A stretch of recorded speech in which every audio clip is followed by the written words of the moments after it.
Hello everyone, welcome back to my YouTube channel. मेरा नाम है वंशिका शर्मा और मैं केजेएमयू लखनऊ में नर्सिंग ऑफिसर के पद पर कार्यरत हूँ फिलहाल। तो आज मैं आप लोगों के लिए एक नई वीडियो लेकर आई हूँ। जैसा कि मैंने आपको अपनी पिछली वीडियो में बताया था, पिछली वीडियो में मैंने आपसे शेयर किया था कि गवर्नमेंट जॉब क्यों चाहिए, कैसे करनी चाहिए, कुछ टिप्स दिए थे। तो आज की वीडियो में मैं आपको ये बताने वाली हूँ कि अगर आप एक नर्स हो, आपने बीएससी नर्सिंग की है या फिर आपने जीएनएम किया है, तो आप अब्रोड कैसे जा सकते हो सबसे कम खर्चे में और बहुत इजी तरीके से। जो कुछ बहुत सारे तरीके हैं, अलग अलग कंट्रीज़ के अलग अलग वेज हैं, अलग अलग सब कुछ है। जो तरीका है जिसमें आपको ज़्यादा पढ़ाई, ज़्यादा मेहनत नहीं करनी पड़ेगी, क्योंकि देखो एनक्लेक्स जैसा टफेस्ट एग्ज़ाम निकालना सबके बस की बात भी नहीं होती और हर कोई उसमें इन्वेस्ट भी नहीं कर सकता। उस तक पहुंचने के लिए भी पहले ये चीज़ आप करके उस तक भी पहुंच सकते हो। ठीक है, मैं आपको कुछ ऐसा ही तरीके बताने वाली हूँ। एंड तक देखिए पूरी जानकारी के लिए। यूनाइटेड किंगडम यूके में आप एज अ रजिस्टर्ड नर्स कैसे काम कर सकते हो अगर आपने इंडिया से बीएससी नर्सिंग किया है या जीएनएम किया है। देखो, सबसे पहले हम बात करेंगे कि क्या रिक्वायरमेंट्स हैं आपको यूके में काम करने के लिए। सबसे पहले आपकी क्या रिक्वायरमेंट है। देखो, अगर आप इंडिया से रजिस्टर्ड नर्स हो, मतलब कि आपने बीएससी नर्सिंग कंप्लीट किया है, आपके पास आरएन और आरएन नंबर है आपका, तो और जिन्होंने डिप्लोमा कोर्स किया है, जीएनएम किया है, वो भी यूके जा सकते हैं work as a registered nurse. ठीक है, वो कैसे? तो सबसे पहले आपको क्या करना है, आपको अगर आपके पास ऑप्शन अवेलेबल है तो आप किसी एजेंसी को चूज़ कर लो। एजेंसी से मेरा मतलब है जो एजेंसी आपको एनएचएस के थ्रू रिक्रूट कराती हैं, मतलब कि जो नेशनल, जैसे देखो जैसे इंडिया में जो इंडियन हेल्थ केयर सिस्टम है, वैसे ही वहाँ पे यूके में एनएचएस है, नेशनल हेल्थ सर्विस। तो वहाँ के उसी के थ्रू क्या होता है, रिक्रूटमेंट होता है नर्सेज़ का।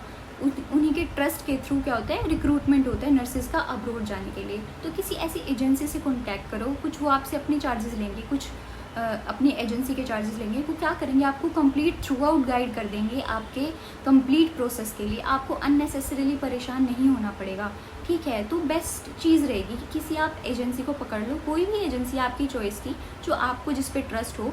ठीक है, तो आप उसको चूज़ कर सकते हो। आपको क्या करेगी, कुछ एजेंसीज़ क्या होती हैं, सिर्फ आपको अब्रोड जाने का जो प्रोसेस है आपका एनएमसी की रजिस्ट्रेशन के बाद सिर्फ वहीं से गाइड करना शुरू करती है। कुछ ऐसी होती हैं जो आपका ओईटी, जो आपका इंग्लिश प्रोफिशिएंसी टेस्ट होता है, उसके लिए भी आपको कोचिंग प्रोवाइड करती है और उसके लिए भी आपको गाइड करती हैं। तो वो आपकी पर्सनल चॉइस है कि आपको किसके लिए चूज़ करना है। तो आपकी, अगर आप ऐसी कोई एजेंसी चूज़ कर रहे हो जो आपको करवा रही है ओईटी की प्रेपरेशन या आइल्स की प्रेपरेशन, तो ठीक है, वो आपका एग्ज़ाम भी कंडक्ट करवा देगी। वो आपको आइल्स की, ओईटी की कुछ फ़ीस होती है, वो आपको खुद पे करनी पड़ती है। सबसे पहले देखो, जो यूके है वहाँ पे क्या होता है, इंग्लिश स्पीकिंग कंट्री है एक, तो आपको सबसे पहले तो प्रोफिशिएंसी होनी चाहिए आपकी, अच्छे से आपको इंग्लिश बोलना आना चाहिए। अब आपके कहने से तो कोई मानेगा नहीं कि हाँ मुझे इंग्लिश आती है, तो उसके लिए आपको क्या करना पड़ता है, एग्ज़ाम क्लियर करना पड़ता है। या तो आप आइल्स कर सकते हो या फिर आप ओईटी कर सकते हो। अब ये दोनों ही जो एग्ज़ाम्स हैं ना, यूके में इन्हीं को मान्यता प्राप्त है, दिखाने के लिए कि हाँ मुझे इंग्लिश लैंग्वेज आती है और जो मैं वहाँ पे जब मैं जॉब करूँगी तो मैं पेशेंट से, अपनी कोलीग से इंग्लिश में कम्युनिकेट कर सकती हूँ या कर सकता हूँ। तो उसके लिए आपको ये दोनों एग्ज़ाम में कुछ स्पेसिफिक बैंड्स या कुछ स्पेसिफिक ग्रेड्स लाने होते हैं। पहले हम बात करेंगे आइल्स की। देखो, आइल्स में और ओईटी में दोनों में 4 मॉड्यूल्स होते हैं। चारों मॉड्यूल्स में आपको कुछ स्पेसिफिक बैंड्स या फिर कुछ स्पेसिफिक ग्रेड्स लेकर आने होते हैं। फॉर एग्जांपल अभी मैं बात करती हूँ आइल्स की, तो उसमें लिसनिंग, स्पीकिंग, रीडिंग और राइटिंग 4 मॉड्यूल्स होते हैं, जिसमें से आपको लिसनिंग, रीडिंग और स्पीकिंग में 7 बैंड लेकर आने होते हैं और राइटिंग में कम से कम 6.5 बैंड लेकर आने होते हैं। ऐसे ही ओईटी में क्या होता है, ग्रेडिंग सिस्टम होता है, उसमें भी 4 मॉड्यूल्स होते हैं। आपको लिसनिंग, स्पीकिंग और रीडिंग में आपको B+ ग्रेड चाहिए और राइटिंग में कम से कम C+ ग्रेड चाहिए। इससे नीचे अगर आपके मार्क्स आते हैं तो आप एलिजिबल नहीं होगे, आप आइल्स और ओईटी क्लियर नहीं कर पाओगे। तो जो यूके है वो सबसे पहले यही डिमांड करता है कि आपके आइल्स में इतना स्कोर होना चाहिए कम से कम, ओईटी में इतना स्कोर होना चाहिए कम से कम। कन्फ्यूजन रहती है लोगों को, आइल्स करें या ओईटी करें। देखो, अगर आपकी इंग्लिश लैंग्वेज जो अच्छी है कुछ लोगों की, तो वो आइल्स के लिए जा सकते हैं। बट अगर आपको ये थोड़ा सा डाउट है कि हाँ मतलब मेरी इंग्लिश थोड़ी सी वीक है या मैं अच्छे से नहीं कर पाता हूँ इंग्लिश, बेसिक इंग्लिश मुझे नहीं आती है, तो आप ओईटी की तरफ जा सकते हो। ओईटी की तरफ आप क्यों जा सकते हो, क्योंकि ओईटी जो है ना, उसमें वो होता है मेडिकल सिनेरियोज होते हैं उसके अंदर। आप उसमें इजीली, क्योंकि आप उसको क्वेश्चंस में भी लिखते हो, आंसर्स में भी लिखते हो, पढ़ते भी हो, तो कुछ आपकी हेल्प हो जाती है। आपने 4 साल नर्सिंग में किया है तो आपको पता होती हैं चीज़ें, तो ओईटी में थोड़ी सी हेल्प हो जाती है, तो आप ओईटी भी चूज़ कर सकते हो। इन दोनों में से जब आप चूज़ कर लोगे, इन दोनों एग्ज़ाम्स को आप क्लियर कर लोगे, तो आप क्या होगे, आपका फर्स्ट जो स्टेप है, आप पहला कदम बढ़ा लोगे अपना अब्रॉड जाने की ओर। क्या करोगे, जब आपका स्कोर आ गया एंड डिज़ायर्ड बैंड्स और डिज़ायर्ड ग्रेड्स आपके आ गए हैं, तो क्या करोगे, आपकी सो कॉल्ड एजेंसी है, या तो आप एजेंसी के थ्रू करवा रहे हो या आप खुद भी कर रहे हो, तो क्या करना है, एनएमसी का रजिस्ट्रेशन होता है। जैसे इंडियन नर्सिंग काउंसिल है ना हमारा इंडिया में, वैसे ही यूके का भी काउंसिल है एनएमसी। तो एनएमसी की 2 रजिस्ट्रेशन होती है। मेरी एडवाइस ये होगी कि पहले आप अपना ओईटी या फिर आपका आइल्स क्लियर कर लो, उसके बाद ही आप एनएमसी का रजिस्ट्रेशन है। आपको एक अकाउंट बनाना है ऑनलाइन एनएमसी की वेबसाइट पे, उसमें आपको उनकी क्वालिफिकेशन क्राइटेरिया के हिसाब से अपनी एप्लीकेशन फॉरवर्ड करनी है, आपको अपनी एप्लीकेशन डालनी है वहाँ पे, ठीक है, रजिस्टर करना है उनके साथ। एनएमसी रजिस्ट्रेशन 1 का नाम इसे दिया गया है। उसके बाद 14 दिन के अंदर 14 दिन के बाद एनएमसी आपकी एलिजिबिलिटी को वेरीफाई करेगा कि आप एनएमसी के साथ रजिस्टर होने के एलिजिबल हो या नहीं हो। तो उसमें कुछ डॉक्यूमेंट्स होते हैं, 2 या 3 डॉक्यूमेंट्स होते हैं जो आपको एनएमसी रजिस्ट्रेशन 1 में अपलोड करनी पड़ती है, उसकी कुछ फ़ी होती है। एनएमसी रजिस्ट्रेशन कर लेते हो तो वो क्या करते हैं, उसके बाद आपको अपने इंडियन नर्सिंग काउंसिल या जो आपका स्टेट नर्सिंग काउंसिल है, आपको वहाँ पे कांटेक्ट करना पड़ता है उनसे, क्योंकि एनएमसी क्या करता है, एक लिंक भेजता है आपके आईएनसी में आपको वेरीफाई करने के लिए कि जो आपने डॉक्यूमेंट्स प्रोवाइड कराए हैं वो वेरिफिकेशन के लिए वो वहाँ पे लिंक भेजेगा। तो आपको अपने एसएनसी से अपने आईएनसी से कॉन्टैक्ट करना पड़ता है। अब जो थर्ड स्टेप है ना, वो कुछ लोग कहते हैं कि थर्ड स्टेप में पहले इंटरव्यू करा लेना चाहिए, और कुछ लोग कहते हैं कि थर्ड स्टेप में पहले सीबीटी होना चाहिए। मेरे हिसाब से जो मैं एडवाइस करना चाहूँगी वो ये होगा कि पहले आप थर्ड स्टेप में सीबीटी दे दो। कुछ एजेंसीज ऐसी होती हैं जो पहले आपका एम्प्लॉयर ढूंढ देती हैं सीबीटी होने से पहले, ठीक है, वो एम्प्लॉयर से डायरेक्टली आपका इंटरव्यू करवा देती है, पहले आप सीबीटी दो। सीबीटी क्या होता है, कंप्यूटर बेस्ड टेस्ट होता है, 115 मार्क्स का कुछ सीबीटी होता है। उसमें क्या होता है, आपके 15 मार्क्स के न्यूमेरिकल्स होते हैं, 2 पार्ट्स होते हैं आपके सीबीटी में, ए और बी। उसमें आपके 15 मार्क्स के आपके न्यूमेरिकल्स होते हैं जिसमें आपकी ड्रग कैलकुलेशन वगैरह होती हैं, और बाकी के जो 2.5 घंटे हैं उसमें आपको क्या करना पड़ता है, आपकी जो नर्सिंग की स्किल्स हैं वो आपकी चेक की जाती है, उनसे रिलेटेड आपके एमसीक्यू बेस्ड क्वेश्चंस रहते हैं। तो ज़्यादा मुश्किल पेपर नहीं होता है, एज एनक्लेक्स और कोई भी हमारे यहाँ का जो कॉम्पिटिटिव एग्जाम होता है उतना मुश्किल नहीं होता है। मतलब आप इजीली, अगर आपके पास बेसिक नॉलेज है नर्सिंग की, तो आप उसको क्लियर कर सकते हो, ठीक है। तो इसके बाद ये कंप्लीट होने के बाद आपका 48 आवर्स के अंदर आपका रिजल्ट आ जाता है। फिर आप देख सकते हो कि आप एलिजिबल हो। अगर आप क्लियर कर सकते हो, क्लियर कर लिया आपने, तो आप क्या कर सकते हो, नेक्स्ट स्टेप की तरफ मूव कर सकते हो। अब हम बात करते हैं फोर्थ स्टेप की। उसमें क्या होता है, इंटरव्यू होता है। इंटरव्यू किसके साथ होता है, आप यूके में जिस भी हॉस्पिटल में, जहाँ पे भी आप वर्क करोगे, जिस भी हॉस्पिटल में, जिस भी एम्प्लॉयर के अंडर, आपका उनकी टीम के साथ क्या होता है, इंटरव्यू होता है। कि स्किल्स देखते हैं, आपसे इंटरव्यू में कुछ क्वेश्चंस पूछते हैं, ठीक है। तो उसके थ्रू क्या होता है, आपका एम्प्लॉयर जो है वो सिलेक्ट करता है कि ये जो कैंडिडेट है ये मेरे यहाँ पे काम करने लायक है या नहीं है। तो आपका जो एजेंसी है, अगर आप एजेंसी के थ्रू अप्लाई कर रहे हो, तो वो आपको एम्प्लॉयर ढूंढ के देती है। उनका मेन काम ही यही होता है।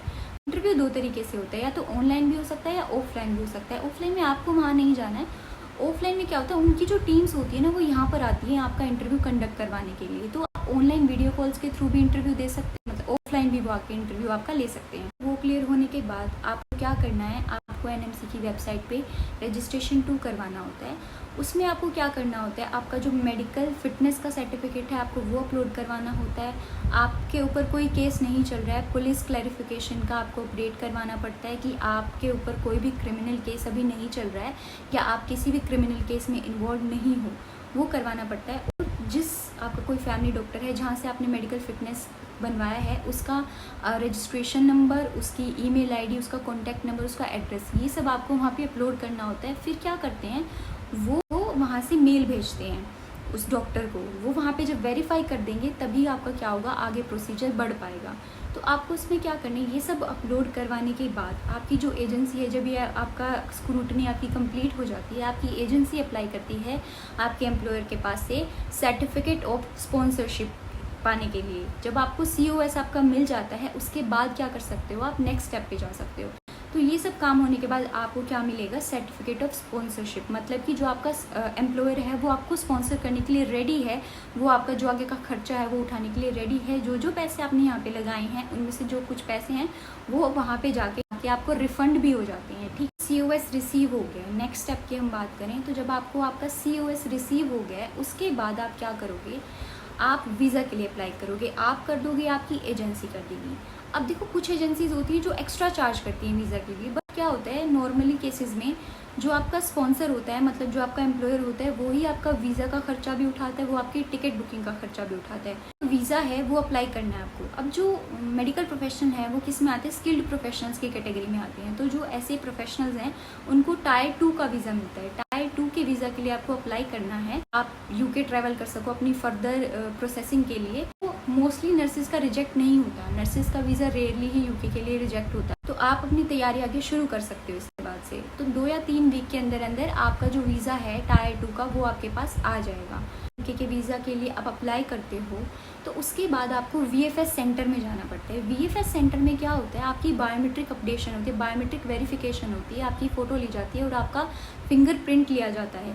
ठीक है, वो इसलिए लिया जाता है कि आपका जो वीज़ा है उसको, उसके प्रोसेस को आगे स्टार्ट किया जा सके। तो जब आपका वीज़ा अप्रूव हो जाता है, आपका सारा काम फिनिश हो जाता है, बाद आपको नेक्स्ट स्टेप पे जाना हो। इंडिया में रहने के बाद आपका जितना काम होना था वो यहाँ पे ख़त्म हो जाता है। इसके बाद जो चीज़ स्टार्ट होती है वो आपकी यूके में जाने के बाद होती है। वीज़ा आने के बाद आप यूके में चले जाओगे, यूके ट्रैवल करना पड़ेगा आपको। वहाँ जाने के बाद आपको जो आपका एम्प्लॉयर है वही आपको रिसीव करने आएगा, आपकी एकोमोडेशन वगैरह सब आपको प्रोवाइड करेंगे वहाँ पे। ठीक है, आपकी फ़्लाइट वगैरह का सारा खर्चा आपका एम्प्लॉयर ही उठाता है, NHS के थ्रू, ट्रस्ट के थ्रू। तो जो आपकी मतलब आप वहाँ पे चले जाओगे, एकोमोडेशन वगैरह वो आपको दे देंगे। वहाँ पर जाने के बाद आपको एक एग्ज़ाम देना पड़ता है ओस्की। ओस्की क्या होता है, मेनली प्रैक्टिकल स्किल्स को आपको टेस्ट किया जाता है वहाँ पे कि आपको कितनी प्रैक्टिकल स्किल्स हैं आपके पास, आप यूके में कैसे काम कर सकते हो। तो इसकी आपको टेंशन लेने की ज़रूरत नहीं है। वहाँ पर जाने के बाद वो आपको 1-1.5 महीने की ट्रेनिंग देते हैं। उनकी पूरी एक डेडिकेटेड टीम होती है वहाँ पे, ओस्की की ट्रेनिंग टीम होती है, वो आपको ट्रेन करेंगे पहले। और ओस्की की जो फ़ीस होती है वो 80,000 रुपये के करीब होती है, बट वो आपको पे नहीं करनी पड़ती है, वो जो आपका स्पॉन्सर है वो ही पे करता है। अगर आप 2 बार उसमें क्लियर नहीं कर पाते तो 2 बार तक आपका जो स्पॉन्सर है वो पे करता है। एक थर्ड टाइम आप उसको क्लियर करना चाह रहे हो, आपका 2 बार में नहीं हो, तो उसकी फ़ीस आपको फिर खुद पे करनी पड़ेगी। आपको वहाँ पे जाके ज़्यादा खर्चा करने की ज़रूरत नहीं है। आपका जब जैसे ही आपका ओस्की क्लियर हो जाता है उसके बाद आप रजिस्टर्ड नर्स बन जाते हो यूके में, आप उनके साथ रजिस्टर कर सकते हो यूके में, फिर आप वहाँ पे एज अ रजिस्टर्ड नर्स काम कर सकते हो। तो ये पूरा प्रोसीजर था आपका, कुछ स्टेप्स का। प्रोसेस में ज़्यादा खर्चा नहीं आता है। तो इसका जो पूरा खर्चा है स्टेप बाय स्टेप वाइज वो मैं आपको नेक्स्ट वीडियो में बता दूंगी। अगर आप जानना चाहते हो तो आप मुझे कमेंट सेक्शन में बता देना। आज की वीडियो हम बस यहीं पे करते हैं। अब हम मिलेंगे अपनी नेक्स्ट वीडियो में, तब तक के लिए अपना ख्याल, खुश रहिए, बाय।